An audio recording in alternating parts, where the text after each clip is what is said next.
మగువలకు బంగారం అంటే ఎంతో ప్రీతి. ఇంట్లో ఏ చిన్న ఫంక్షన్ జరిగినా బంగారం కొనేందుకే ఆసక్తి చూపిస్తుంటారు. కొత్త కొత్త డిజైన్స్ వచ్చే జ్యువెలరీని కొనేందుకు మహిళలు ఎక్కువగా సమయం కేటాయిస్తుంటారు. అలాంటి బంగారం ధరలు మాత్రం కుదురుగా ఉండవు. రోజువారీగా బంగారం ధరల్లో మార్పులు చోటు చేసుకుంటాయి.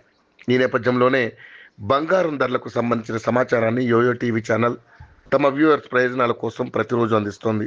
గత 4 రోజుల్లో ఏకంగా 3,750 రూపాయలు పెరిగిన బంగారం ధర నేడు స్వల్పంగా తగ్గింది. ఈ నేపథ్యంలో హైదరాబాద్ నగరంలో ప్రస్తుతం 22 క్యారెట్ల పుత్తడి ధర స్వల్పంగా తగ్గి తులం అంటే 10 గ్రాములకు 93,190 వద్ద కొనసాగుతుంది. అదేవిధంగా 24 క్యారెట్ల స్వచ్ఛమైన బంగారం ధర తులం 1,16,70 రూపాయల వద్ద ట్రేడ్ అవుతుంది. అయితే బంగారం బాటలోనే వెండి కూడా నడుస్తుంది. నేడు స్వల్పంగా తగ్గింది. ఈ రోజు కిలో వెండి ధర ప్రస్తుతానికి 1,09,900 వద్ద కొనసాగుతుంది.